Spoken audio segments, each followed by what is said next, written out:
الحمد لله نحمده ونستعينه ونستغفره ونؤمن به ونتوكل عليه ونعوذ بالله من شرور أنفسنا ومن سيئات أعمالنا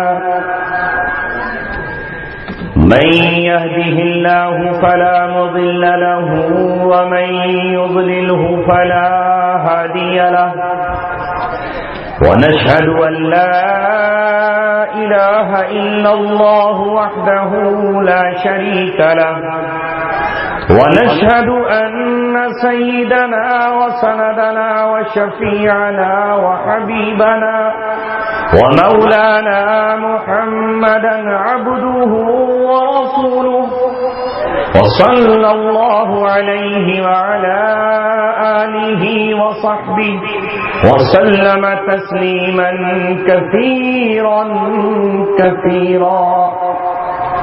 أما بعد قال الله تبارك وتعالى في كتابه الكريم ولا يزالون يقاتلونكم حتى يردوكم عن دينكم إن استطاعوا. صدق الله العلي العظيم.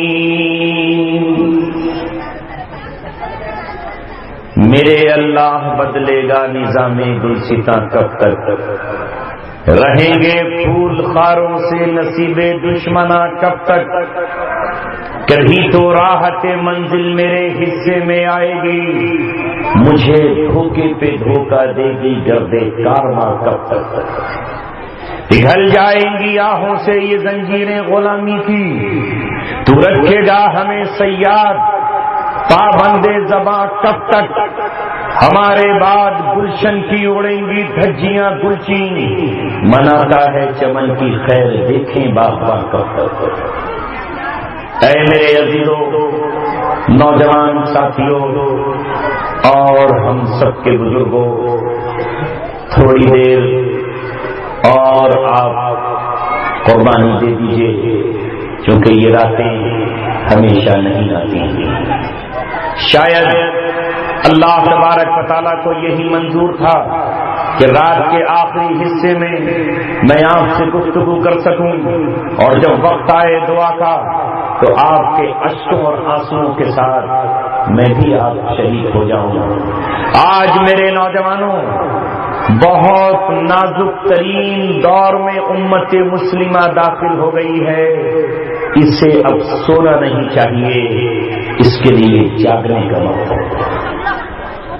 میں نے پچھلے مہینے سے لے کے اب تک ہندوستان کے مختلف شہروں، دیہاتوں اور قریوں میں یہ بات جا کر کہی ہے، اے ہندوستانی مسلمان، تو ہوش میں آ جا. پچھلے سال 16 مئی کے رزلٹ کے آؤٹ ہونے کے بعد 26 مئی کے حکومت کی تشکیل کے بعد ہندوستانی مسلمانوں پر امتحان اور آزمائش کی گھڑیاں آ رہی ہیں، اور 2019 تک امتحان کی چکیوں میں تمہیں پیسا جائے گا. وہ دن بھول جاؤ جو پچھلے دن تھے. نیا زمانہ تمہارے لیے آیا ہے، اس لیے اپنی صفوں کو متحد کر لو. اہل عراق کو گالیاں دینے والوں، اپنی زبانوں کو انہیں گالیاں دے کر کے ناپاک مت کرو. ان پر آزمائش 1990 سے آئی، ان کے کھانے اور دانے بند کر دیے گئے. تمہیں کیا معلوم کہ عراقی قوم کس ظلم و ستم کے ساتھ گزری ہے؟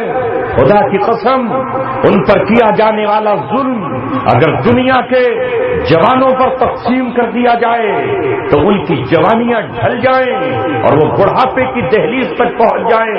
اگر ان کا غم نوجوانوں کو دے دیا جائے، سیاہ بالوں والے نوجوان کو دے دیا جائے، تو اس کے سر پہ بڑھاپے کی سفیدی آ جائے. ایسا غم ان ماؤں نے دیکھا جس عراق کو 1990 سے لے کر کے آج تک ساری دنیا نے گھیر رکھا ہے، ماؤں کی گود میں 16 لاکھ بچے، ایک نہیں 16 لاکھ بچوں نے اپنی ماؤں کی چھاتیوں سے لپٹ کر کراہتے ہوئے، تڑپتے ہوئے، سسکتے ہوئے، بلکتے ہوئے دم توڑ دیا۔ کوئی دوا کا پیکٹ ان تک نہ پہنچ سکا، ان کے جسموں کو بارود کی آگ نے جلا دیا، آبلے پڑے، پھپھولے ان کے سینوں پر پڑ گئے، مگر دنیا کا کوئی حکمراں، کوئی مسلمانوں کی جماعت، کوئی تنظیم، کوئی سیاسی لیڈر ایک مرہم کی ڈبیا لے کر ان کے پاس نہیں پہنچا، ان کے گلے کٹتے رہے اور وہ سڑکوں پر ان کی لاشوں کو چیل کوے کھاتے رہے، بھیڑیے اٹھا کر انہیں جنگلوں میں لے گئے، کتوں نے ان کے جسموں کو نوچا۔ محمد رسول اللہ پر ایمان لانے والے یہ صحابہ کے جیالے، یہ حسین ابن علی کے نقش قدم پر چلنے والے، یہ جنید بغدادی کے بیٹے، یہ رابعہ بصریہ کی اولادیں، یہ عبداللہ بن مسعود کی روحانی فرزند ساری دنیا کو آواز دیتے رہے۔ مگر مجھے بتاؤ ہندوستان میں بسنے والوں، تمہارا کوئی قافلہ ان کے آنسو پہنچنے کے لیے گیا اور دنیا کا کوئی حکمراں امریکہ کے خوف سے اور یہودیوں کے ڈر سے ان ماں کو دوپٹہ دینے کے لیے گیا جن کو گھروں سے اٹھایا گیا تو وہ بات پردہ تھی؟ جب ابو غریب جیل میں انہیں ڈالا گیا تو ان کے جسم ننگے تھے اور وہ ننگے بدن خانہ کعبہ کی طرف دیکھ رہی تھی، وہ رسول اللہ کی چوکھٹ پہ نظریں گاڑے ہوئے تھی کہ کوئی محمد رسول اللہ کا غلام خالد بن ولید بن کر آ جائے اور ہمیں دوپٹے دے دے تاکہ ہم اپنی آبرو کو چھپا سکیں، تاکہ ہم اپنے شرم کے مقامات کو چھپا سکیں۔ انہیں زنجیروں میں باندھ دیا گیا، زنجیروں میں بندھے ہوئے ہاتھ اور لوہے کی بیڑیوں میں جکڑے ہوئے پیر، خالی اگر کھڑے رکھ دیے جاتے تو صبر تھا۔ کوئی رات ایسی نہ گزرتی جو حیا کی ان بیٹیوں پر، حضرت مریم کی روحانی بیٹیوں پر، عائشہ کی اولادوں پر، فاطمہ کی بہنوں پر، رقیہ کی بہنوں پر ظالم درندے ہوسناکی کی آرزویں لے کر نہ چڑھ دوڑتے ہو۔ کتنی بہنیں ایسی تھیں جنہوں نے اپنی عزت کو بچانے کے لیے، جنہوں نے ظلم کو ختم کرنے کے لیے دیواروں سے سر ٹکرایا اور خودکشی کر کے اپنے مولا سے کہا، مولا خودکشی حرام ہے، خودکشی جائز نہیں ہے، مگر ایک طرف آبرو کا مسئلہ تھا، ایک طرف عزت کا مسئلہ تھا، ایک طرف خودکشی کا مسئلہ تھا۔ تیری رحمت پہ نظر کرتے ہوئے، تیرے کرم پہ نظر کرتے ہوئے ہم نے اپنے آپ کو موت کے حوالے کر دیا۔ آخر ایک رات ہوتی تو جھیلتے، ہر رات سیاہ رات بن کر آئی اور ظالم عیسائیوں نے ہماری آبرو کے ٹکڑے نوجوانوں ہنسنا مت، ورنہ اللہ تبارک و تعالیٰ کا غضب تم پہ برس پڑے۔ ہنسنا مت، اس صدی میں تیرے ہونٹوں پہ تبسم کی لکیر، ہنسنے والے تیرا پتھر کا کلیجہ۔ بھولو مت، بے حیا قومیں بھول جاتی ہیں، غیرت مند قومیں اپنی زندگی اور جانوں کا سودا کرتی ہیں اور اللہ تبارک و تعالیٰ سے غیرت مانگتی ہیں۔ انہیں غیرت مند حکمراں مل جاتے ہیں، انہیں غیرت مند، انہیں قائدین مل جاتے ہیں۔ جب افغانستان کی سرزمین پر روس نے آ کر درندگی کی تو اللہ تبارک و تعالیٰ نے انہیں غیرت مند حکمراں دیے، اللہ تبارک و تعالیٰ تعالیٰ نے وہ بھائی دیے جو اپنی بہن کی آبرو کی حفاظت کر سکتے تھے، جو اپنی بیٹیوں کی طرف ٹیڑھی آنکھ سے دیکھنے والوں کی آنکھ کو پیشانی سے باہر نکال سکتے تھے۔ اللہ تبارک و تعالیٰ نے یہ دردناک مناظر عراق والوں کو دکھائے۔ مجھے حیرت ہے آج کہ پوری دنیا کا مسلمان ان عراقی مظلوم مسلمانوں کو منہ سے گالیاں نکالتا ہے۔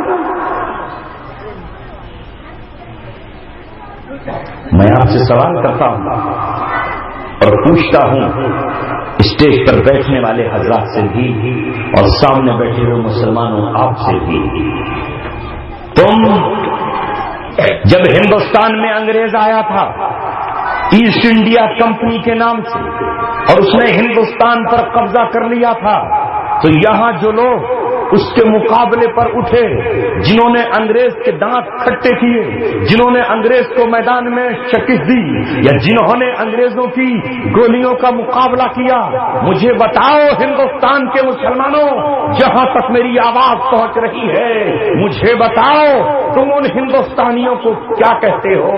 انہیں مجاہد آزادی کہتے ہو، سوتنترتا سینانی کہتے ہو، یا انہیں دہشت گرد کہتے ہو؟ جواب دو، آپ کا کیا جواب ہے؟ جو ہندوستان کی تاریخ میں انگریزوں سے لڑے، سلطان ٹیپو نے 4 مئی 1799 کو میسور کی سرزمین پر سری رنگا پٹنم کے قلعے پر جب انگریز اس کی دیواریں توڑ کے گھس گئے تھے، اپنے ہاتھ میں تلوار اٹھائی تھی اور انگریزوں کے مقابلے پر لڑا تھا۔ وہاں تک لڑتا رہا جب تک جسم دھڑکتا رہا، جب تک آنکھ پلک جھپکتی رہی، جب تک رگوں میں آخری خون کا قطرہ باقی رہا، اس وقت تک مقابلہ کرتا رہا۔ جب توپوں کے شولوں نے اور گولوں نے اسے زمین پر گرا دیا تو زخمی حالت میں تھا، ٹوٹی ہوئی تلوار کا قبضہ اس کے ہاتھ میں تھا، اسے بھی مضبوطی سے پکڑ لیا۔ ایک عیسائی سلطان ٹیپو کی تلوار چھیننے اور اس کے سینے پر بندھے ہوئے ہتھیار کھولنے کے لیے آگے بڑھا تو اسے معلوم نہیں تھا کہ ابھی سلطان ٹیپو زندہ ہے۔ جیتے جی کسی کافر کا ہاتھ اپنے جسم پر نہیں لگنے دے گا۔ تلوار اٹھائی اور ٹوٹی ہوئی تلوار سے اس کا سر قلم کے بتایا کہ جیتے جی اپنے جسم پر ناپاک انگلیوں کو چھونے نہیں دیں۔ کیا کہتے ہو سلطان ٹیپو کو؟ شہید کہتے ہو کہ نہیں؟ کیوں؟ انگریزوں سے لڑنے والے تو آتنکوادی ہوتے، تو آتنکوادی نہ تھا؟ کیوں لڑا انگریزوں سے؟ انگریز تو حکمراں تھا، کیوں لڑا اس سے؟ اگر اپنی بات پر قائم رہنا، فتویٰ لکھنے والوں اور دارالقضا سے بات کرنے والوں سب سے کہہ رہا ہوں، دنیا کا انگریز جب مسلمانوں کو یہاں کے پکڑ رہا تھا، جرم کیا تھا؟ مسلمان یہ کہتے تھے ہندوستان انگریزوں کی آمد سے دارالحرب بن گیا ہے۔ شاہ عبد العزیز رحمت اللہ علیہ، جن کے دیوانے تم بھی ہو، جن کو میں بھی مانتا ہوں، شاہ ولی اللہ کا وہ بیٹا جو دلی میں رہتا تھا، مسجد اکبر آبادی میں گیا، اپنا قلم اٹھایا، کاغذ کی پرچی لی اور اس پر لکھ دیا کہ اب فقہ کے مطابق، اب امام ابو حنیفہ کی فقہ کے مطابق، ابن عابدین شامی کے لکھے ہوئے فتووں کے مطابق، قرآن و سنت کی روشنی میں اب میں یہ فتویٰ دیتا ہوں کہ ہندوستان انگریزوں کے جبڑوں میں جانے کے بعد دارالحرب بن گیا ہے۔ اب ہر مسلمان کی ذمہ داری ہے کہ انگریز سے میدان میں لڑے۔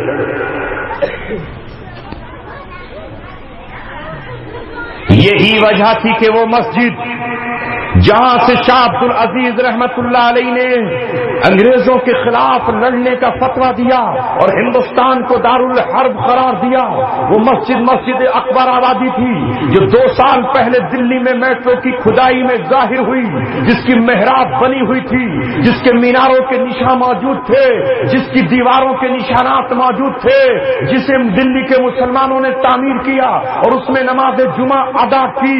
اس مسجد کو انگریزوں نے بلڈوزر چلا کے ڈھا دیا اور اسے زمین بوس کر دیا. وہ مسجد جامع مسجد سے بڑی ہے.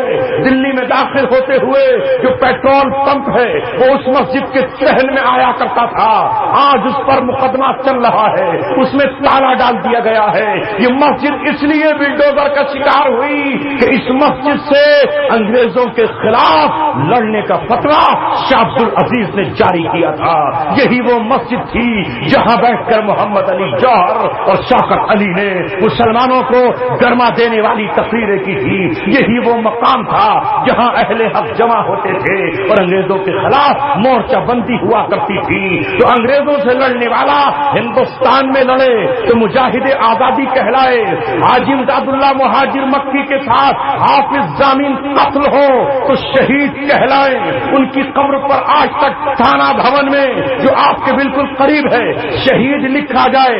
حاجی امداد اللہ جو ہمارے روحانی پیر ہیں, جن کے خلفاء کے ہاتھ پر ہم نے تربیت کی بیعت کی ہوئی ہے, وہ جب یہ ہندوستان چھوڑ کر جائیں تو وہ مہاجر کہلائیں. ہم انہیں اپنی جماعت کا سرخیل کہیں. مولانا قاسم نانوتوی کو ہم دہشت گرد نہ کہیں, مولانا رشید احمد گنگوہی کو ہم دہشت گرد نہ کہیں, بلکہ انہیں اسلام کا ہیرو کہیں. ہم انہیں مجاہد آزادی کہیں. ہم جیل میں بند ہونے والے شیخ الہند کو, جنہوں نے تحریک ریشمی رومال انگریزوں کے خلاف چلائی تھی, خراج عقیدت پیش کریں. ان کی تحریک ریشمی رومال کو ہم سرخیوں میں پیش کریں. اگر انگریزوں کے خلاف لڑنا دہشت گردی ہے تو مولانا محمود الحسن دیوبندی کیا وہ دہشت گرد نہ ہوئے؟ کیوں پیمانے کیوں بدل گئے؟ کیا قرآن بدل گیا؟ کیا حدیث بدل گئی؟ کیا فقہ الٹ گئی؟ کیا تفسیر ختم ہو گئی؟ کیا سیرت صحابہ سے آنکھیں بند کر لی؟ جب سنو, سیرت کے پہلو پر آ رہا ہوں. سیرت میں لکھا ہوا ہے کہ محمد رسول اللہ نے صرف اتنا سنا کہ عیسائی کا بادشاہ, روم کا بادشاہ مدینے پہ حملہ آور ہونے والا ہے, غسان کے علاقوں تک آ چکا ہے. تو رسول اللہ تو زمین پر ہیں.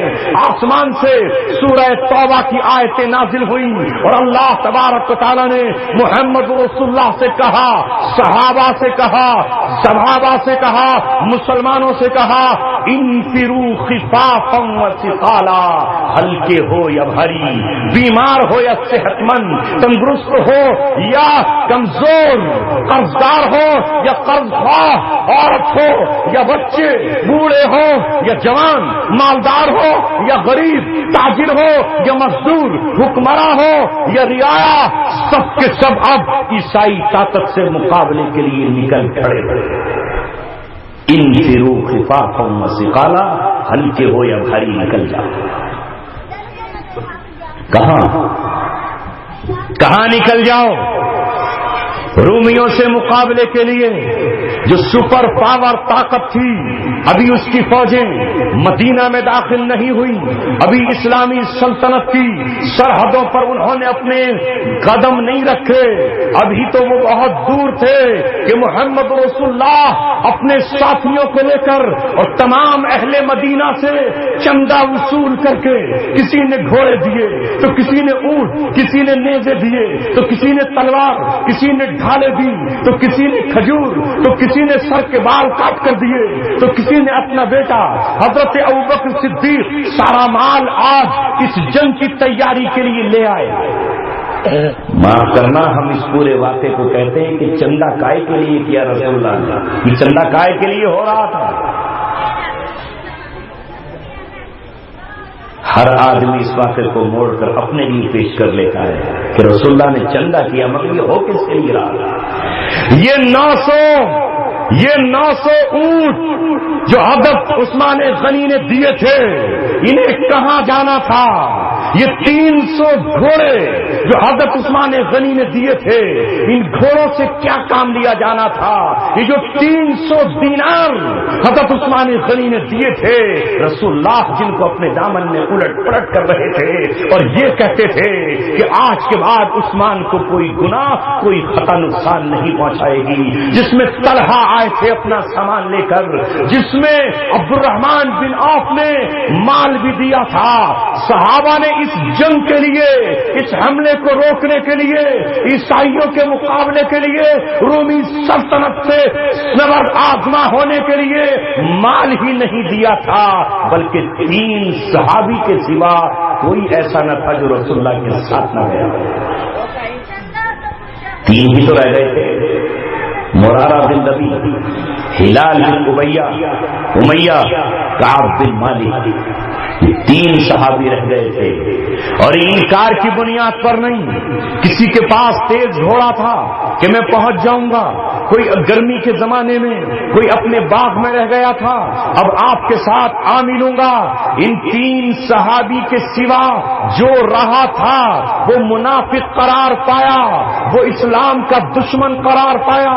ان کی توبہ کو قبول کرنے سے اللہ نے معاف کر دیا، ان کے حق میں مغفرت کرنے سے رسول اللہ کو روک دیا گیا، ان کی نماز جنازہ پڑھانے سے سرکار مدینہ کو منع کر دیا گیا کہ جب اسلام کی اسٹیٹ پر، اسلامک اسٹیٹ پر دشمن کی نگاہیں گڑی ہوئی تھی تو تم بغلیں بجا رہے تھے، تم رسول اللہ کے ساتھ نہ تھے، تم یہ کہہ رہے تھے کہ آج تو بہت گرمی ہے، تو قرآن نے کہا تھا قل نار جہنم اشد حرا، اس گرمی سے سخت جہنم کی آگ ہے۔ محمد رسول اللہ اپنے لشکر کو لے کر تبوک کے مقام تک پہنچ گئے، اس لیے غزوہ تبوک کہتا ہے۔ غزوہ جانتے ہو کسے کہتے ہیں؟ جنگ کو، اسی لیے جنگ کرنے والے کو غازی کہتے ہیں۔ جس میں رسول اللہ شریک ہوں وہ غزوہ کہلاتا ہے، اور جس میں آپ نے لشکر بھیجا ہو وہ سریہ کہلاتا ہے۔ اس لیے غزوہ تبوک خود محمد رسول اللہ نکلے ہیں، اور آپ نے وہاں نکل کر قیام کیا تقریباً 1 مہینے تک۔ جب آپ نکلے تو آپ کے نکلنے پر شاہ غسان اور ہرقل روم پر ایسا رعب اللہ تبارک و تعالی نے ڈالا کہ وہ آگے نہ بڑھ سکا۔ رسول اللہ انتظار میں تھے، اگر آگے آئے تو اس سے حساب چکتا کر لیا جائے، اگر قریب آئے تو اسے بتا دیا جائے کہ مدینے کے باسی اور اسلامک اسٹیٹ کے جیالے سپر پاور طاقت کو خاک میں ملا دیں گے۔ اسی سیرت کو سامنے رکھتے ہوئے تمام فقہا نے، چاہے وہ امام شافعی ہو یا امام مالک ہو یا امام احمد ابن حنبل ہو یا امام ابو حنیفہ ہو، وہ امام ابو یوسف ہو یا امام محمد ہو، ابن تیمیہ ہو یا شاہ ولی اللہ محدث دہلوی ہو، سب کا یہ فتویٰ ہے، سب کا فقہ کا یہ فیصلہ ہے کہ اگر کسی اسلامک اسٹیٹ، اسلامی حکومت کی طرف کوئی دشمن حملہ آور ہو جائے تو اس اسلامک اسٹیٹ میں رہنے والوں پر جہاد فرض عین ہو جاتا ہے۔ کیا ہو جاتا ہے؟ فرض عین، فرض کفایہ نہیں۔ کفایہ سمجھتے ہو؟ نہیں سمجھتے؟ اللہ اکبر، کیسے سمجھائیں؟ میں نے تو مدرسوں میں پڑھانا چھوڑ دیا، آپ کو پڑھانے نہیں کیا، مگر مدرسوں میں دن میں پڑھایا جاتا ہے، آپ کو رات میں پڑھانا پڑتا ہے۔ وہاں دوپہر کا قیلولہ کرنے کے بعد سیکنڈ شفٹ لگتی ہے، یہاں قیلولے کا بھی موقع نہیں ملتا کہ رات کے 1 بجے کے بعد آپ کی کلاس لگتی ہے۔ مگر کوئی غم نہیں، نوجوانوں تم اگر میرا سبق پڑھ لو تو انشاءاللہ دنیا 1400 سال پرانا امن و سکون کا، راحت و اطمینان کا دور اپنی آنکھوں سے دیکھ کر رہے گی۔ فرض کفایہ کا مطلب ہوتا ہے کہ کچھ لوگ اسے ادا کر لیں تو یہ فرض سب کے لیے کافی ہو جاتا ہے، جیسے جنازے کی نماز۔ اگر چند لوگ نماز پڑھ لیں تو باقی سے فرض ساقط ہو جاتا ہے۔ جیسے اعتکاف سنت علی الکفایہ ہے، محلے کا ایک آدمی بھی بیٹھ جائے تو اعتکاف سب سے ساقط ہو جاتا ہے۔ لیکن فرض عین وہ ہوتا ہے کہ جو ہر ایک پر فرض ہو۔ بیوی کے روزہ رکھنے سے شوہر کا روزہ پورا نہیں ہو جائے گا، میرے نماز پڑھنے سے بیٹے کی نماز میرے ادا نہیں ہو جائے گی، استاد کے پڑھنے سے شاگرد کی نہیں۔ روزہ فرض عین ہوتا ہے ہر اس شخص پر جو مسلمان ہو، بالغ ہو، عاقل ہو اور عورت ایام پاکیزگی میں ہو۔ جس طرح ایک مالدار پر حج فرض عین ہوتا ہے، وہ اس کے ادا کرنے سے ادا ہوگا۔ فرض عین کا مطلب یہ ہے کہ ہر شخص پہ وہ فرض ہو جاتا ہے۔ علماء نے لکھا ہے کہ جب کسی اسلامی سرحد کی طرف دشمن کی فوجیں آ جائیں اور 40 میل کے فاصلے پر ہو تو ان تمام لوگوں پر اس سے مقابلہ کرنا فرض عین ہو جاتا ہے، جیسے غزوہ تبوک میں فرض عین تھا۔ یہی وجہ ہے کہ بدر میں فرض عین نہ تھا، رسول اللہ خود نکلے تھے ابو سفیان کے قافلے کی طرف 313 کو لے کر، جو مدینہ میں رہ گئے تھے ان پر عتاب نہیں آیا، ان پر غصہ نہیں آیا، ان پر اللہ کا قہر نہیں آیا، ان پر کوئی جرم قرار نہیں دیا گیا، مگر جب غزوہ تبوک میں رسول اللہ نے عام اعلان کر دیا اور ایک سپر پاور طاقت حملہ آور ہوئی تو وہ 3 صحابی جو بدری ہوتے ہوئے، جو مسلمان ہوتے ہوئے، جو تہجد گزار ہوتے ہوئے نہ نکلے، 50 دن تک ان سے سلام اور احترام نہیں ہوئی۔ کتنے دن تک؟ 50 دن تک۔ کوئی جرم ہی تو ہوگا، جو چیز فرض عین کی اس فرض عین کو ادا نہ کیا۔ یہ فتویٰ محمد رسول اللہ کی سیرت سے قیامت تک باقی رہے گا۔ سنتے چلو، تمہارے واسطوں سے شاید دنیا کے اور لوگوں تک بھی پہنچ جائے اور آج کے حالات میں آپ کو حق واضح ہو جائے۔ لکھا علماء نے، اذا ہجم العدو علی بلد، اگر کسی ملک پر، مسلمانوں کے ملک پر دشمن حملہ آور ہو جائے، فتکون الجہاد فرض عین، تو جہاد فرض عین ہو جاتا ہے، ان سے جنگ فرض عین ہو جاتی ہے، ان سے مقابلہ ضروری ہو جاتا ہے۔ حتی تخرج المرأة بغیر اذن زوجہا، یہاں تک کہ عورت اپنے شوہر کی اجازت کے بغیر نکلے گی۔ والولد بغیر اذن والدیہا، اور بیٹا ماں باپ کی منشا کے بغیر، ان سے اجازت کی ضرورت نہیں ہے، بغیر اجازت کے نکلے گا۔ والمرأة بغیر اذن زوجہا، عورت شوہر کی اجازت کے بغیر نکلے گی۔ والغلام بغیر اذن مولاہ، اور غلام اپنے آقا کی اجازت کے بغیر نکلے۔ اور والمدیون بغیر اذن الداعی، جس پہ قرض کا بوجھ ہو وہ قرضدار سے پوچھنے کی ضرورت نہیں ہے، اس کے پوچھے بغیر نکلے۔ وہ اس جہاد میں ہے جو فرض کفایہ ہے، فرض عین میں نہیں۔ جو صاحب روزہ باپ سے پوچھ کے رکھا جائے گا کہ روزہ رکھو نہ رکھوں، جوان ہو گئے تو باپ کہتے مت رکھو تو ابا نے منع کر دیا اس لیے روزہ نہیں۔ صبح سے باپ کو پوچھو گے فجر کی نماز ابا پڑھوں یا نہیں پڑھوں، تم پڑھ جاؤ میں سو رہا ہوں، باپ کے پڑھنے سے بیٹے کی ادا ہو جائے گی؟ نہیں ہوگی، لیکن نماز جنازہ ادا ہو جائے گی۔ سنو لوگوں، جہاد کی 2 قسمیں ہیں، جس طرح نماز کی 2 قسمیں ہیں۔ نماز جنازہ فرض کفایہ ہے اور 5 وقت کی نماز فرض عین ہے۔ جمعے کی نماز شہر والوں پر فرض عین ہے۔ عید کی نماز واجب الادا ہے، اس کی یہ حیثیت قیامت تک باقی رہے گی۔ کوئی مائی کلام اسے تبدیل نہیں کر سکتا، منسوخ نہیں کر سکتا۔ جو کہے کہ آج نماز فرض عین نہ رہی بلکہ فرض کفایہ ہے، وہ اسلام سے خارج اور مرتد ہے۔ اسی طرح جہاد کی 2 قسمیں ہیں۔ جہاد فرض کفایہ قیامت تک جاری رہے گا، کتب علیکم القتال کی آیت کی بنیاد پر، جس طرح اللہ نے فرمایا کتب علیکم الصیام، تم پہ روزے فرض کر دیے گئے، بالکل یہی لفظ استعمال کیا، کتب علیکم القتال، تم پہ قتال یعنی جنگ کرنا فرض کر دی گئی ہے۔ جس طرح وہاں روزے فرض ہے، یہاں ہر حال میں قیامت تک جہاد فرض علی الکفایہ رہے گا۔ اگر ایک جماعت اسے ادا کرتی رہے تو باقیہ لوگوں سے ثابت ہو جائے گا، لیکن اگر کوئی جماعت ادا نہ کرے تو پوری امت گناہ گار ہوگی۔ رسول اللہ نے فرمایا الجہاد ماض منذ بعثنی الی یوم القیامہ، جہاد قیامت تک جاری رہے گا، قیامت تک جاری رہے گا۔ لا یبطلہ جور جائر کسی ظالم کا ظلم اسے باطل نہیں کر سکتا، ولا عدل عادل اور کسی عادل کا عدل اسے ختم نہیں کر سکتا۔ کوئی ممبر آف پارلیمنٹ کتنا ہی بڑا کیوں نہ ہو، اسے لیڈر ہونے کا کتنا ہی گھمنڈ کیوں نہ ہو، میرے نبی کی حدیث کی بنیاد پر وہ جہاد کو نہ باطل کر سکتا ہے نہ کل عدم قرار دے سکتا ہے۔ فرض کفایہ تو ہر حال میں رہے گا۔ فرض عین کب ہوگا؟ جب 4 شرطوں میں سے ایک پائی جائے۔ ایک تو میں نے آپ کے سامنے بیان کر دی کہ جب دشمن کی فوجیں تبوک کی طرح اسلامی شہر پر یا ملک پر، چاہے وہ حکومت کسی ایک ملک کی ایک کونے ہی میں کیوں نہ ہو، اس وقت کی رومی طاقت کے مقابلے میں مدینہ کتنا چھوٹا سا تھا، اس وقت فرض عین ہوا۔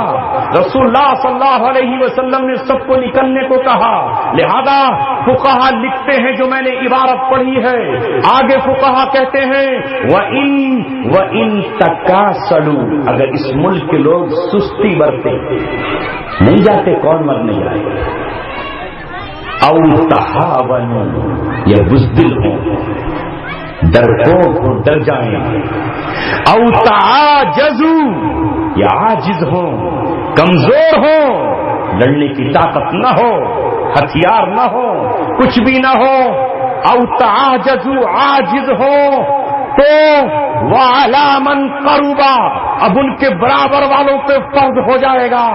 اگر یہ بھی سستی برتیں اور یہ بھی قادر نہ ہو تو وَعَلَىٰ مَنْ قَرُبَ، جو ان کے قریب ہے ان پر فرض ہو جائے گا۔ الْأَقْرَبُ فَالْأَقْرَبُ، یہاں تک کہ جو قریب ہے ان پہ فرض ہو جائے گا۔ حَتَّىٰ شَرْقًا وَغَرْبًا، یہاں تک کہ مشرق و مغرب والوں پہ فرض ہو۔ عمل نہ کرو یہ الگ بات ہے، مسئلہ تو معلوم ہونا چاہیے نا۔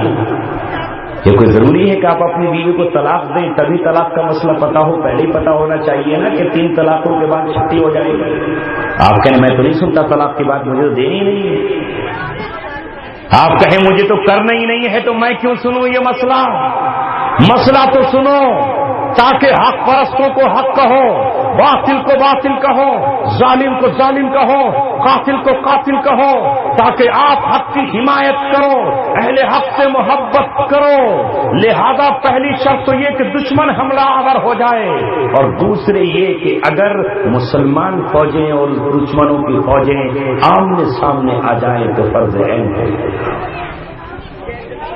تیسری شکل یہ ہے کہ مسلمان مرد یا مسلمان عورتیں دشمن کی قید میں ہوں تو ان کو چھڑانے کے لیے، ان کو واپس لانے کے لیے مسلمانوں پر فرض عین ہو جائے گا۔ فتاوی قاضی خان میں لکھا ہے یہاں تک کہ اگر ایک عورت بھی دشمن کی قید میں ہو تو اسے اس کی قید سے چھڑانے کے لیے یہ فریضہ مسلمانوں پر فرض عین ہوگا، یہاں تک کہ ساری دنیا کے مسلمانوں پر مشرق سے لے کے مغرب تک فرض ہو جائے گا۔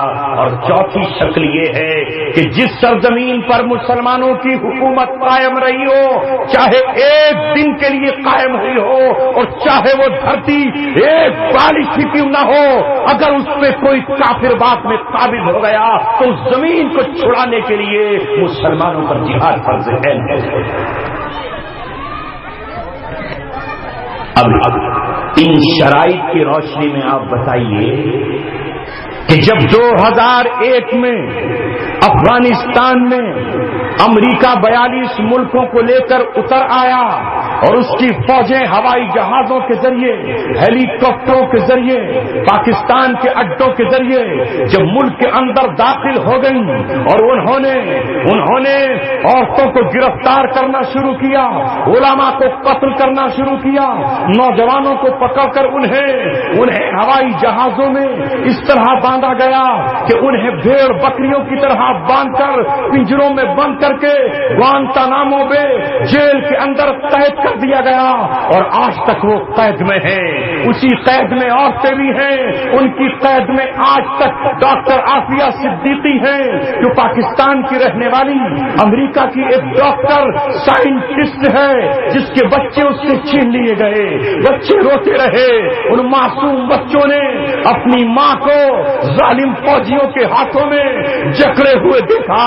ایک کمزور سی جان, ایک صنف نازک ان کے باہوں میں تڑپتی رہی, پکارتی رہی.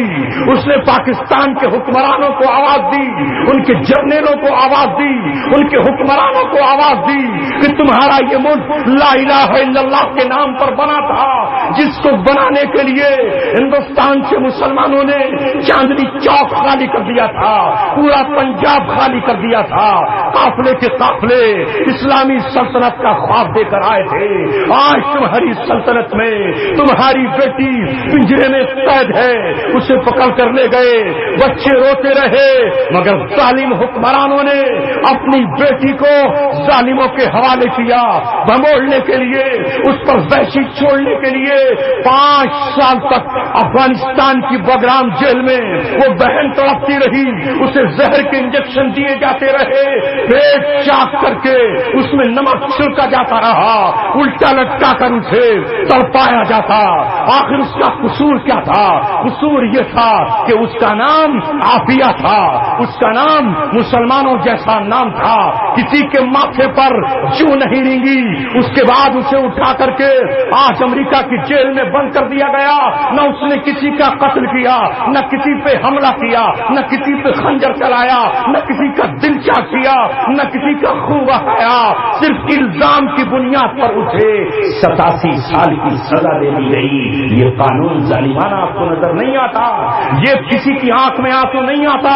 کیا اس کو قید سے چھڑانے کے لیے فقہ کی روشنی میں پوری دنیا کے مسلمانوں پر یہ فرض عائد نہیں ہوتا کہ وہ اسے چھڑانے کے لیے جائیں؟ محمد بن قاسم کا تذکرہ کیوں کرتے ہو کہ وہ ہندوستان آیا اور راجہ طاہر کی قید سے اپنی ماں اور بہنوں اور بیٹیوں کو چھڑا کر لے گیا؟ اسے اسلام کا ہیرو کیوں کہتے ہو؟ اسے اسلام کا ستارہ کیوں کہتے ہو؟ اسے اسلام کا روشن سورج کیوں کہتے ہو؟ وہ بھی تو اپنی بہنوں کو چھڑانے کے لیے آیا تھا.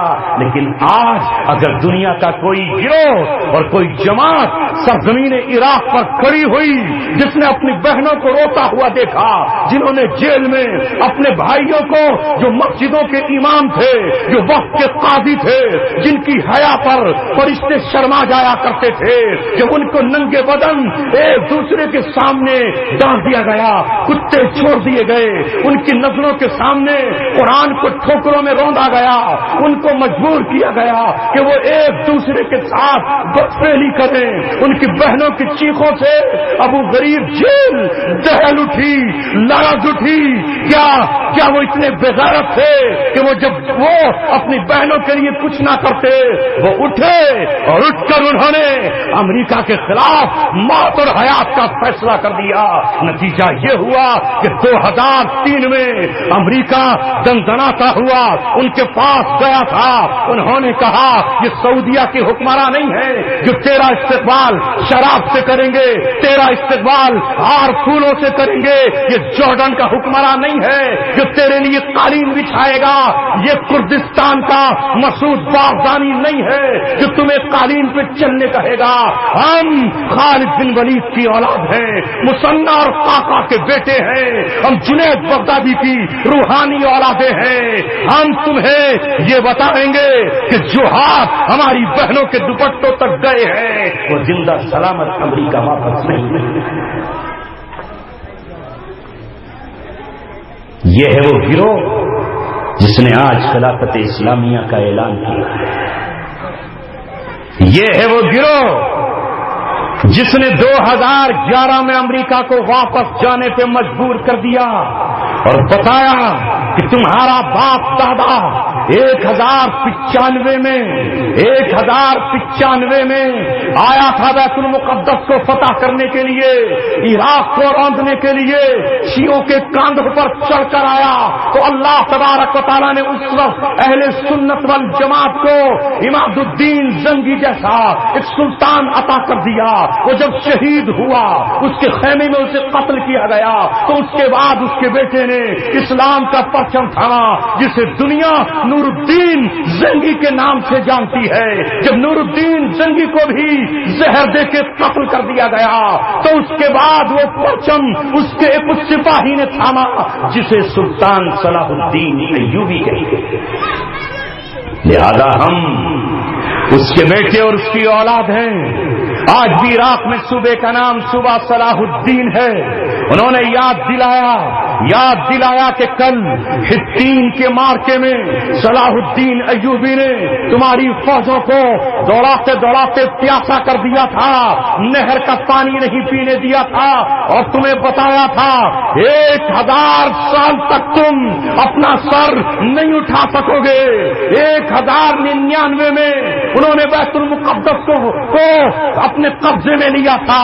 1187 میں صلاح الدین ایوبی نے ان کی ٹانگوں کو چھاٹ کر، ان کے گھوڑوں کو کاٹ کر، ان کی کھوپڑیوں کو فضا میں اڑا کر یہ کہا تھا کہ بیت المقدس ہمارا ہے، ہم اس میں نماز ادا کریں گے اور اب تمہاری مائیں 1000 سال تک ہمارے نام سے کانپیں گی، تھرائیں گی اور 1000 سال جب پورے ہوئے تو 2001 میں پھر صلیبی، پھر عیسائی سرزمین عراق کی طرف بری نظروں سے دیکھنے لگے اور 2003 میں اتر آئے۔ 2003 سے امت کے جیالوں نے ان کا مقابلہ کیا اور مقابلہ کرتے کرتے اس منزل تک آ گئے کہ پچھلے سال ستمبر میں ابو بکر بغدادی کے اشارے پر، اپنے امیر کے کہنے پر انہوں نے کہا جیلیں توڑ دو، فک العانی، رسول اللہ کی حدیث کے مطابق قیدیوں کو چھڑا کر لاؤ۔ جب اسلام کے سپوت، جب اسلام کے شیر دولت اسلامیہ کے بلیڈ جھنڈے لے کر اپنی گاڑیوں پر سوار ہو کر لا الہ الا اللہ محمد رسول اللہ کا پرچم لے کر ابو غریب جیل پر گئے تو کون سا دروازہ تھا جو ان غلاموں کی ٹھوکروں سے ٹوٹ نہ جاتا؟ ایک ٹھوکر ماری، ابو غریب جیل توڑ کر چکنا چور کر دی اور ماں اور بہنوں کے قدموں میں سر رکھ کر یہ کہا کہ کون کہتا ہے کہ محمد بن قاسم سو گیا ہے، اسے نیند آ گئی ہے، وہ دوبارہ نہیں اٹھے گا۔ بہن، محمد بن قاسم پھر جاگ اٹھا ہے اور دنیا کی ہر جیل توڑ کر تجھے آزادی دلائیں گے۔ جیلیں توڑ ڈالی اور اپنے بھائیوں کو نکالا اور نکالتے ہی دیکھتے الحمدللہ ملک شام کے 30% شیعوں سے علاقہ چھینا، ملک شام پہ قبضہ کیا، اپریل میں موصل فتح کیا، تکریت فتح کیا۔ وہ بارڈر جو سائکس پیکو کے نام سے بنایا گیا تھا اسے بلڈوزروں سے توڑ کر سجدہ شکر ادا کیا اور دنیا سے یہ کہا کہ اقوام متحدہ تیرا قانون ہماری جوتی کی نوک کے نیچے ہے، ہم ایک قانون مانتے ہیں محمد رسول اللہ کا، اور محمد رسول اللہ نے اپنی تمام امت کو ایک چادر میں چھپایا ہے اور ایک کلمے کی صورت پر باندھا۔ یہ ہے وہ گروہ جس نے اللہ تبارک و تعالیٰ کے کلمے کو زمین پہ نافذ کیا اور آج ادلب سے لے کے دیالہ تک، الحمدللہ چپے چپے پر قرآن نافذ ہے۔ اب سزا چور کو ہاتھ کاٹنے کی وہاں دی جا رہی ہے، ابلیس تڑپ رہا ہے۔ رسول اللہ کا دین ہم مٹانے چلے تھے، یہ تو آپ کی ایک ایک سنت کو زندہ کر دیا گیا۔ تمام سگریٹ چھین لیے گئے، گٹکے پھاڑ دیے گئے، شراب کی دکانیں بند کر دی گئیں، اس میں بیچنے والوں کو کہہ دیا گیا کہ کوئی نشہ آور اس ملک میں نہیں رہے گا، کوئی شراب نہیں پی سکتا۔ عورتوں سے کہہ دیا گیا کہ برقع اور پردہ پہن کر کے نکلے۔ یہ دنیا کی ظالمانہ عدالت عورتیں جہاں انسان کا قانون چلتا تھا اسے فتح کیا، فتح کرتے ہی آگ لگا دی اور دار القضاء میں قائم کی، اور اللہ تبارک و تعالیٰ کی طرف سے ان علماء کو جو قرآن کے ماہر تھے، جو سنت کے ماہر تھے، جو فقہ کے ماہر تھے، انہیں قاضی بنا کر کے بٹھالا اور کہا کہ ترنت فیصلے کر دیے جائیں، اگر چور چوری کر کے آئے تو ہاتھ کاٹ دیا جائے، زانی زنا کر کے آئے تو کمر پہ اس کے 100 کوڑے لگ جائیں، اگر کوارا ہو اور اگر شادی شدہ ہو تو اس پر اسلام کی سزا رجم نافذ کی جائے، یعنی سنسار کر دیا جائے۔ کیا ابلیس خوش ہو جائے گا ان لوگوں سے؟ وہ انہیں بہت اچھا کہے گا، انہیں اسلام کا ہیرو کہے گا، وہ تو کہے گا یہ دہشت گرد ہیں، یہ آتنکوادی ہیں۔ لیکن جب ہندوستان میں انگریزوں سے مقابلہ کرنے والے آتنکوادی نہیں تو عراق میں، لیبیا میں، صومالیہ میں اور افغانستان میں جن کی زمینوں پر انہوں نے قبضہ کیا، کیا اللہ نے عقل نہیں دی تمہیں؟ بتاؤ عراق کا کیا جرم تھا؟ عراق نے کوئی پتھر امریکہ کی طرف پھینکا؟ کوئی عراقی کسی امریکی کو قتل کر کے آیا؟ جرم کس کا تھا؟ ان کا کیا جرم تھا کہ انہیں گھیر لیا گیا؟ اگر تم یہ کہتے ہو کہ جرم یہ تھا کہ ورلڈ ٹریڈ سینٹر کو اڑا دیا، امریکہ کی تجارت کی منڈیوں کو خاک اور زمین میں ملا دیا، تو میں مسلمانوں آپ سے سوال کرتا ہوں، ورلڈ ٹریڈ سینٹر کو اڑانے والے تو 19 نوجوان سعودی عرب کے تھے، حملہ تو سعودی عرب پہ ہونا چاہیے تھا نا، ان میں تو کوئی افغانی نہ تھا، ان میں تو کوئی عراقی نہ تھا، سعودیہ پہ حملہ کیوں نہیں ہوا؟ اور حملہ افغانستان پر کیوں ہوا؟ حملہ عراق پر کیوں ہوا؟ اور آج بھی کیوں جاری ہے؟ یہ سوچو مسلمانوں۔ میں اس لیے آپ سے کہہ رہا ہوں کہ اسلام اپنے گھر کی حفاظت کی ہمیں اجازت دیتا ہے، اسلام اپنی بیٹی کی آبرو کی حفاظت کا ہمیں اختیار دیتا ہے۔ میرے نبی نے تو یہاں تک کہا، من قتل دون مالہ فہو شہید، جو اپنے مال کی حفاظت کرتے ہوئے مارا جائے وہ شہید ہے، ومن قتل دون عزہ، جو اپنی آبرو کو بچاتے ہوئے مارا جائے، قتل کر دیا جائے، فہو شہید، وہ شہید ہے، ومن قتل دون دینہ، جو اپنے دین کو، جو اپنے دین کی حفاظت میں مارا جائے وہ شہید ہے۔ تو 1990 سے لے کے 2003 اور 2000 سے لے کے آج 2015 اہل عراق اپنی بیٹیوں کی حفاظت کے لیے تو قربانیاں دے رہے ہیں، اپنی ماؤں کے آبروؤں کے بچانے کے لیے تو قربانیاں دے رہے ہیں، اور جب وہ کمزور پڑے تو اللہ تبارک و تعالیٰ نے ان شیروں کو کھڑا کیا جن کی زبان عربی تھی، جن کی زبان میں حدیث ہے، جن کی زبان میں بخاری ہے، جن کی زبان میں ابن تیمیہ کے فتوے ہیں، جن کی زبان میں تفسیر قرطبی ہے، جن کی زبان میں ابن جریر طبری کی تفسیر ہے، جن کی زبان میں امام بیضاوی کی تفسیر ہے، جن کی زبان میں امام راضی کی تفسیر ہے، جن کی زبان میں زمخشری کی تفسیر کشاف ہے۔ جب وہ اٹھے تو انہیں پتا تھا کہ قرآن یہ کہتا ہے، ما لکم لا تقاتلون فی سبیل اللہ، تمہیں کیا ہو گیا ہے کہ تم اللہ تبارک و تعالیٰ کے راستے میں جنگ نہیں کرتے جبکہ کمزور مرد رو رہے ہیں، والمستضعفین من الرجال، کمزور مرد تڑپ رہے ہیں، والولدان، بچے چیخ رہے ہیں، والنساء، عورتیں آہو بکا کر رہی ہیں، ربنا اخرجنا من هذه القرية الظالم اهلها، اے اللہ اس بستی سے نکال لے جس کے لوگ ظالم ہیں، واجعل لنا من لدنک ولیا، ہمارے لیے کوئی ولی بھیج دے، واجعل لنا من لدنک نصیرا، اور ہمارے لیے کوئی مددگار بھیج دے۔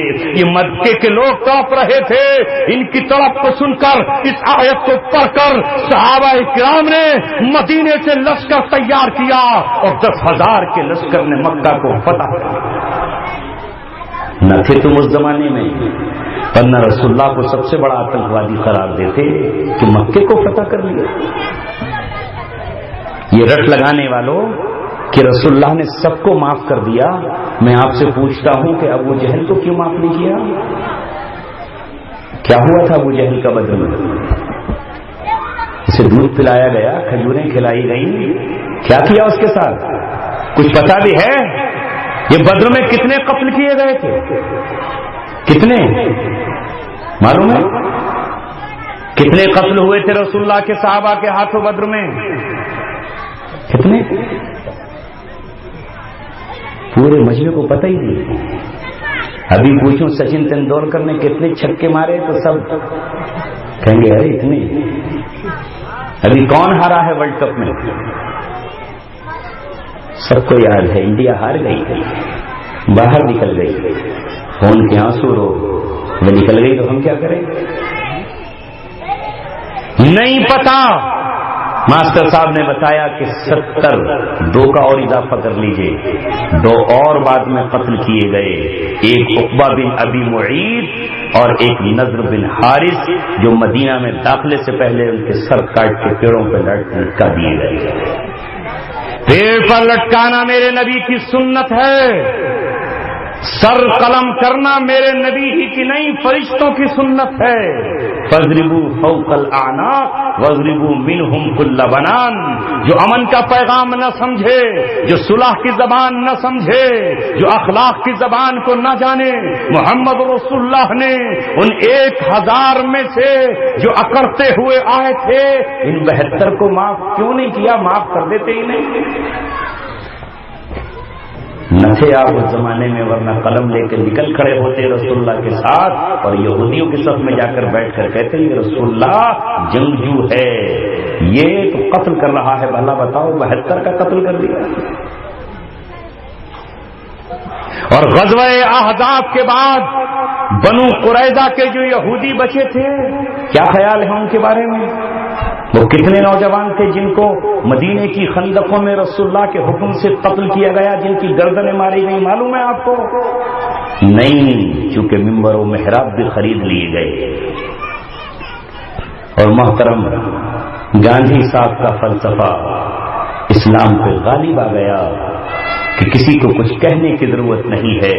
وہ 700 بنو قریظہ کے نوجوان تھے جنہوں نے غداری کر کے رسول اللہ کے معاہدے کو توڑتے ہوئے یہودیوں سے اور آپ کے دشمنوں سے ہاتھ ملایا تھا. سب کے سب خندق میں قتل کیے گئے. مدینے کے ایک عورت کے بازار گھر میں ان کو قید کیا گیا جن میں حیی بن اخطب بھی تھا. صرف ان کو چھوڑا گیا جو بچے تھے، جو بالغ نہیں ہوئے تھے. یہ تاریخ گواہ ہے. تو ان کا جرم تو اتنا کہاں تھا جو آج امریکہ کا جرم ہے. انہوں نے تو تیر نہیں پھینکا، پتھر نہیں پھینکا، رسول اللہ کے دشمنوں کے ساتھ جا کے کھڑے نہیں ہوئے. انہوں نے تو کچھ بھی نہیں کیا، صرف معاہدہ توڑا تھا کہ جبریل نے آ کر محمد رسول اللہ سے کہا تم نے ہتھیار اتار دیے، ہم نے ابھی تک نہیں اتارے. تم نے ہتھیار کھول دیے، ہمارے فرشتوں نے ابھی تک نہیں کھولے. آؤ بنو قریظہ کا کیا پانچا کر دو، پہلے میں پہنچتا ہوں، پیچھے اپنے صحابہ کو لے کر آؤ. تو میرے خیال سے آپ کی نظر میں تو فرشتے بھی دہشت گرد کہلائے گا. سب سے بڑا دہشت گرد تو جبریل ہے. وہ آ گیا ہتھیار صدا کے بدر میں اور ابلیس کی فوجوں کی اس نے گردنیں ناپ لی. وہ فرشتے جو بدر میں صحابہ کے ساتھ کھڑے تھے ان تمام فرشتوں سے افضل ہیں جو بدر میں شریک نہ تھے. جیسے بدر میں وہ صحابہ جو شریک ہوئے ہیں وہ ان تمام صحابہ سے افضل ہیں جنہوں نے بدر میں شرکت نہیں کی. تو بدر میں ان صحابہ نے کیا کیا تھا؟ بدر میں کیا کیا تھا ان صحابہ نے؟ وہی تو کیا تھا فَاضْرِبُوا فَوْقَ الْأَعْنَاقِ وَاضْرِبُوا مِنْهُمْ كُلَّ بَنَانٍ. سنو، اسلام کی غلط تصویر پیش مت کرو. اسلام گوتم بدھ کا دین نہیں ہے. اسلام گاندھی کے فلسفے کا نام نہیں ہے. اسلام لینن کے ماننے والوں کا نہیں ہے. اسلام محمد رسول اللہ کا دین ہے. امن والوں کے لیے امن کا پیغام ہے، صلح والوں کے لیے صلح کی بات ہے، اور اکڑنے والی گردنوں کے لیے شمشیر بے نیام اور شمشیر برہنہ. یہ بات آیا ہے دنیا پر. ہم پھول بھی ہیں، تلوار بھی ہیں، یا بزم جہاں مہکائیں گے یا خون میں نہا کر دم لیں گے.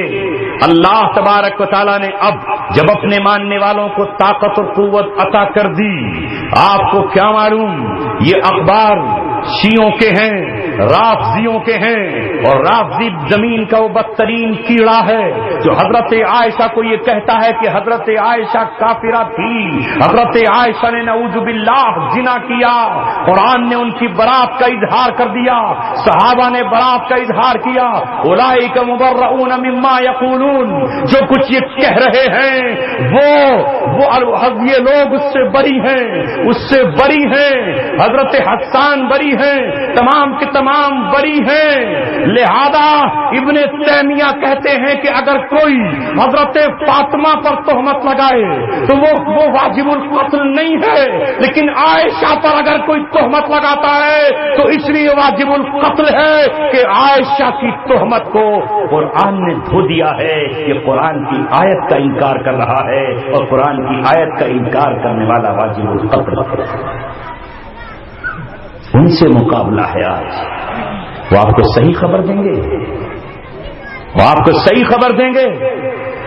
ساری دنیا کے رافضیوں نے امریکہ کو اور اسرائیل کو، روس کو اور چین کو اپنی پشت پر کھڑا کر کے 2000 مارچ 2011 سے 9 مارچ 2011 سے لے کے آج 11 اپریل 2015 تک ملک شام میں 3.5 لاکھ اہل سنت والجماعت کا قتل کر دیا۔ کوئی ایسا بم نہیں جو ان پہ استعمال نہ کر لیا گیا ہو، پوری کی بستیاں آگ سے جلا دی گئی، بیرل بموں سے ختم کر دی گئی، فاسفورس بموں سے جسموں کو جلا دیا گیا۔ یاد نہیں تمہیں 2 سال پہلے کا زمانہ جب بشار الاسد نے زہریلی گیس چھوڑ کر معصوم بچوں کو ایسے تڑپایا تھا جیسے مرغی کٹتے وقت تڑپتی ہے، جیسے مچھلی پانی سے نکال کر زمین پہ پھڑکتی ہے، وہ بچے تڑپتے رہے پھڑکتے رہے، مگر تم نے آج تک کسی نے بشار الاسد کو قاتل نہیں کہا، اسے ظالم نہیں کہا۔ یہ وہ شیعہ ہے جو اپنے آپ کو اللہ کہلواتا ہے، یہ کہتا ہے کہ میری شکل میں اللہ زمین پہ اتر آیا ہے، میں تمہارا بادشاہ بھی ہوں، میں تمہارا اللہ بھی ہوں۔ اس نے اہل سنت والجماعت سے ڈنکے کی چوٹ و تلوار کی نوک پر کہلوایا، کہو لا الہ الا البشر الاسد، کوئی نہیں ہے معبود مگر میں تمہارا معبود ہوں۔ جس نے اپنے فوٹوؤں پر اور اپنی مورتیوں پر اہل سنت والجماعت سے سجدہ کرنے کو کہا تو اہل سنت والجماعت نے کہا کہ ہمارے سر حضرت حسین کی طرح قلم ہو سکتے ہیں، مگر لا الہ الا اللہ کہنے والے کبھی تجھے سجدہ نہیں کریں گے۔ زندہ زمین میں دفن کر دیا گیا، آج تک بمباریاں کر رہا ہے، اس کی بمباری کوئی نہیں دکھاتا۔ 2 امریکی دولت اسلامیہ کے ہاتھوں قتل ہوئے تو تم بھی تڑپ اٹھے، تمہارے دل میں بھی محبت اور پیار جگا اٹھا۔ یہ بھول گئے کہ انہوں نے ان 2 قیدیوں کے مقابلے میں یہ کہا تھا کہ ہماری بہن ڈاکٹر عافیہ کو چھوڑ دو، وہ تمہاری قید میں ہے، ہم تمہارا فوجی چھوڑ دیں گے، جس طرح ہم نے ہندوستان کی نرسوں کو بنا معاوضے کے چھوڑ دیا، بنا ہاتھ لگائے چھوڑ دیا۔ ہمارا دین عورتوں کو قتل کی اجازت نہیں دیتا۔ خدا کی قسم اگر وہ چاہتے کہ انتقام لیتے، قرآن کے پڑھنے والے نہ ہوتے، نبی کے ماننے والے نہ ہوتے، تو ان 48 نرسوں کو قتل کر کے وہ مظفر نگر کی بہنوں کا انتقام لے سکتے تھے، وہ گودرا کے مسلمانوں کا بدلہ لے سکتے تھے، وہ کہہ سکتے تھے کہ ہم نے بھاگلپور کا انتقام لے لیا، مگر انہوں نے کہا نہیں، یہ بیچاری معذور ہے، یہ نوکریاں کرنے آئی تھی، ایئرپورٹ پر چھوڑ کر آئے اور ان کی زبانوں سے یہ اقرار کرایا کہ وہ اسلام کے ایسے دیوانے ہیں جنہوں نے ہمیں اپنی بہن کے طور پہ رکھا۔ پھر بھی سمجھ میں نہیں آتا، پھر بھی ہماری سمجھ میں نہیں آ رہا، آنکھیں بند ہیں چونکہ ہم نے وہ کڑوی دوا پی لی ہے جس سے نشے میں مست ہیں۔ اے میرے عزیزوں، انہوں نے کہا تھا ڈاکٹر عافیہ کو چھوڑ دو، وہ ڈاکٹر عافیہ جس نے فون پر اپنی ماں کو بتایا، ماں غم مت کرنا، مجھے روزانہ محمد رسول اللہ کی زیارت ہوتی ہے، عائشہ ماں آپ کے داہنے کھڑی ہوتی ہیں، ایک دن جب آپ آئے تو میرے آنسو نہ رک سکے. میں نے رسول اللہ سے پوچھا اے میرے دو عالم کے تاجدار، میری امتحان کی گھڑیاں کب ختم ہوں گی؟ رسول اللہ نے کہا عافیہ تیرا امتحان تو پورا ہو چکا، تجھے قید میں رکھ کر مسلمان حکمرانوں اور مسلم قوم کا امتحان لیا.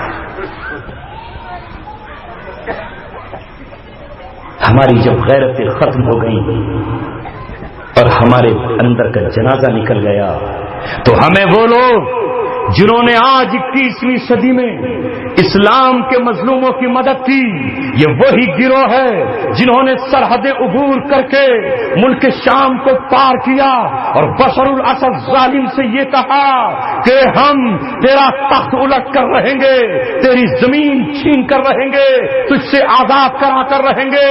خبر آئی 4 دن پہلے پڑھ لیا نہیں کہ بشر الاسد نے فلسطینیوں کے کیمپ یرموک کیمپ کو گھیرے ہوئے تھا، وہ بلیاں کھانے پہ مجبور ہو گئے، کتوں کو ذبح کرنے پہ مجبور ہو گئے، مرے ہوئے گدھوں کا گوشت کھانے پہ مجبور ہو گئے، مگر اسلام کے شیر بارڈر توڑتے ہوئے، ان کا دائرہ توڑتے ہوئے پہنچے اور پہنچ کر فلسطینیوں کے سر پہ ہاتھ رکھ کر کہا خیبر خیبر یا یہود جیش محمد سوف یعود، محمد رسول اللہ کا لشکر ان قریب بیت المقدس میں داخل ہوگا. دنیا وہ منظر دیکھے گی جس طرح صلاح الدین ایوب کا دیکھا تھا. 29 جون کو خلافت کا اعلان کرنے کے بعد مسلمانوں کا خلیفہ موصل کی اس مسجد میں آیا جو برسوں سے نور الدین جنگی کو ترس رہی تھی. اس نے اس منبر پر کھڑے ہو کر خطبہ دیا اور خطبہ دے کر یہ کہا اے لوگوں لستو بافضل منکم، میں تم سے بہتر نہیں ہوں، تم نے بہت بڑی ذمہ داری میرے کاندھے پر ڈالی ہے، لہذا میں آج تم سے وہ بات کہتا ہوں ان اطاعت اللہ و رسولہ، اگر میں اللہ اور اس کے رسول کی اطاعت کروں فاطیعونی تو میری بات ماننا، میری اطاعت کرنا. وان خالفت اللہ و رسولہ، اور اگر میں اللہ اس کے رسول کے حکم کی مخالفت کروں فانصحونی تو مجھے پہلے نصیحت کرنا، وسددونی اور نہ مانوں تو پھر مجھے تلوار کی نوک سے سیدھا کر. سنے تھے دنیا نے یہ الفاظ کبھی نہیں سنے. یہ وہ جملے ہیں جو ابو بکر صدیق اور عمر بن خطاب نے کہے.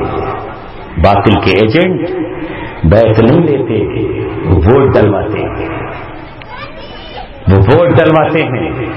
وہ شرابوں کو بند نہیں کرتے، شراب کے لائسنس جاری کرتے ہیں. کہاں ہو مسلمانوں، کہاں ہو؟ خوف اتنا کہ موت آ جائے گی. خوف نکالو، اللہ تبارک و تعالیٰ سے معافی مانگو، زبان سے وہ بات کہو. کل قیامت میں زبان تولی جائے گی. کہ میں نے اس لیے عرض کیا کہ کچھ لوگ غلط فہمی میں نہ ہوں. قرآن نے کہا ہے وقفوہم انہم مسئولون، غلط بولنے والوں کل اللہ کہے گا ان روک لو، انہیں پکڑ لو، انہیں ٹھہرا کے رکھو. ابھی ان سے پوچھا جانا ہے انہوں نے مجھ سے محبت کرنے والوں کو میرا دشمن قرار دیا، انہوں نے اللہ کے دین کے قائم کرنے والوں کو دین کا دشمن قرار دیا. ستکتب شہادتہم، ان کی گواہیاں لکھی جا رہی ہیں. وہم یسألون، اور ان سے سوال کیا جائے گا کہ تم نے قلم کی روشنائی یہودیوں سے ادھار لے کر اور ان سے لے کر کے کیا لکھا. قرآن پر تولو، حدیث پر تولو اور اپنے زمانے کو یاد کرو.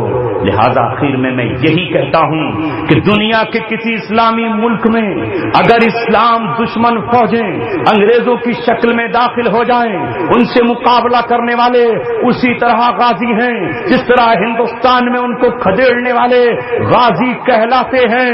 وہ آج کے غازی ہیں، یہ کل کے غازی تھے. اب دنیا انہیں کافر کہے، دہشت گرد کہے، خارجی کہے، اس سے کوئی فرق نہیں پڑتا. ہندوستان میں جن لوگوں نے انگریزوں کی کلائیاں مروڑی, جنہوں نے انگریزوں کو لتاڑا, جنہوں نے ان سے مقابلہ کیا, مرزا قادیانی انہیں مسلمان نہیں کہتا تھا. احمد رضا خان جن کا تعلق بریلی سے تھا, وہ آج تک اس جماعت کو وہابی جماعت کہہ رہے ہیں. آج تک انہیں وہ گستاخ رسول کہتے ہیں. ان کے خلاف آج تک یہ پروپیگنڈا ہے کہ یہ رسول اللہ کو نہیں مانتے. ان کے خلاف آج تک یہ پروپیگنڈا ہے کہ یہ درود نہیں پڑھتے. ان کے خلاف آج تک یہ پروپیگنڈا ہے کہ یہ رسول اللہ کو اپنے جیسا بشر کہتے ہیں. ان کے خلاف یہ پروپیگنڈا ہے کہ یہ آج تک اولیاء کرام کو نہیں مانتے. اے علماء دیوبند سے تعلق رکھنے والوں, کیا ان کی اس بکواس سے تم باطل ہو جاؤ گے اور تم گستاخ رسول ہو؟ ارے بتاؤ, مولانا اشرف علی گستاخ رسول تھے کیوں؟ پورے بریلوی تو یہی کہہ رہے ہیں نا کہ گستاخ رسول تھے, ان سے نکاح بھی جائز نہیں. مسجدوں میں یہ آئیں تو مسجدوں کو دھو لو, ان سے مسافہ ہو جائے تو تمہاری بیویوں کا نکاح ٹوٹ گیا. ان کے پیچھے کسی نے نماز جنازہ پڑھ لی تو وہ اسلام سے خارج ہو گیا. جرم کیا تھا علماء دیوبند کا؟ یہی نا کہ انگریزوں سے ہاتھ نہیں ملایا, انگریزوں سے بھیک نہیں مانگی, پختہ قبروں کو جا کے سجدہ نہیں کیا, پکے مزارات بنانے کو تھانوی صاحب نے منع کیا, آج تک ان کی قبر کچی ہے. یہی تو جرم تھا شاہ اسماعیل شہید کا کہ وہ میدان جنگ میں نکل کر بالا کوٹ کی پہاڑیوں میں شہادت کا جام پی گیا. سعید احمد شہید کا یہی تو قصور ہے کہ اس نے انگریزوں کو للکارا اور راجا رنجیت سنگھ کے مقابلے پر اپنی جان کو نچھاور کر دیا. انہیں آج تک وہ کافر کہہ رہے ہیں, ہر جلسے میں ماں بہن کی گالیاں دیتے ہیں اور یہ کہتے ہیں جو انہیں کافر نہ کہے وہ کافر ہے, جو انہیں کافر نہ کہے وہ کافر ہے. تو کیا اس پورے طبقے کے کہنے سے وہ لوگ جو انگریزوں سے مقابلہ کر رہے تھے وہ کافر قرار پائیں گے؟ آپ کہو گے نہیں قرار پائیں گے. تو پھر عراق اور شام اور فلسطین اور یمن اور صومالیہ اور لیبیا اور افغانستان میں آج انگریزوں سے لڑنے اور مقابلہ کرنے والے, اپنی مقدس سرزمین کو چھڑانے والے, بیت المقدس کی آزادی کے لیے اپنی جانوں کا نذرانہ دینے والے, جزیرہ محمد سے یہود و نصارہ کے ناپاک قدموں کو ہٹانے والے کیسے خارجی اور کافر ہو جائیں گے؟ یہ اگر مجاہدین ہیں تو وہ بھی اللہ تبارک و تعالیٰ کے شیروں سے بچتا ہے. کوئی فرق نہیں پڑتا, دنیا والے کس کو کوئی فتویٰ دیتے رہے. یہ تو موسیٰ علیہ السلام پر بھی ان کی قوم نے الزام لگا دیا تھا کہ نہیں, لگایا تھا کہ نہیں, جس سے اللہ تبارک و تعالیٰ نے ان کو بری قرار دیا. کیا رسول اللہ پر الزام نہیں لگا تھا کہ یہ جو قرآن پیش کر رہا ہے شخص ایک یہودی سے رات کو سیکھ کر آتا ہے, صبح کو پڑھ دیتا ہے؟ یہی تو الزام لگا تھا کہ نہیں؟ جادوگر کہا گیا کہ نہیں؟ جب موسیٰ علیہ السلام پر جادوگر ایمان لے آئے تو فرعون نے اپنی میڈیا کے ذریعے کیا پیسہ کھیلا تھا کہ اوہو یہ ہے تمہارا استان, انما علمکم السحر, اس نے تمہیں جادو سکھایا ہے. اوہو تم سب آپس میں طے کر کے آئے تھے, تم آپس میں ایک دوسرے کے ایجنٹ ہو. یہ الزامات تو حق پر ہمیشہ لگتے رہے ہیں, مگر حق حق ہوتا ہے چاہے ساری دنیا اسے باطل کہے, اور باطل باطل ہوتا ہے چاہے ساری دنیا اسے حق کہہ کر پکارے. انہی الفاظ کے ساتھ چونکہ چند نوجوانوں کی درخواست تھی مجھ سے کہ آپ کچھ حقائق کو کھول دیجئے, میں مختلف موقعوں پر پچھلے 1 سال سے حقائق کھولتا چلا رہا ہوں, اور انشاءاللہ وہ دن دور نہیں ہے جب ساری دنیا یہ دیکھ لے گی کہ حق کیا ہے اور باطل کیا ہے. ابھی چمگادڑوں کی آنکھیں سورج کی تاب نہیں لا رہی ہے, لیکن جن آنکھوں میں چمگادڑ جیسا دیدہ نہیں ہے وہ آج بھی سورج کو دیکھ رہے ہیں. الحمدللہ باطل تو حق سمجھ رہا ہے اور مسلمان اسے باطل سمجھ رہے ہیں. اگر وہ باطل ہیں تو ان کی تائید پر پابندی کیوں ہے, ان کی خبریں دینے پر جیل کی دھمکیاں کیوں ہیں, ان کے ساتھ شریک ہو جانے پر قید و بند کی صعوبتیں کیوں ہیں؟ اگر وہ باطل کے ایجنٹ ہیں تو باطل کو تو خوش ہو جانا چاہیے. اللہ تبارک و تعالیٰ میرے دوستو میرے اور آپ کی ایمان کی حفاظت فرمائے. وہ تو اپنا امتحان پورا کر چکے، انہوں نے تو اللہ کی نصرت کو زمین پر اتار لیا، انہیں تو اللہ تبارک و تعالیٰ نے زمین دے دی۔ اے بر صغیر میں بسنے والوں، بالخصوص ہند میں رہنے والے نوجوانوں، تم اپنے آنسوؤں سے اللہ کو راضی کر لو، تم اللہ تبارک و تعالیٰ سے جڑ جاؤ، ورنہ تمہارا حال بڑا قابل رحم ہے، نہ سمجھو گے تو مٹ جاؤ گے ہندوستان والوں، تمہاری داستان تک بھی نہ ہوگی داستانوں میں۔ وآخر دعوانا ان الحمد للہ رب العالمین۔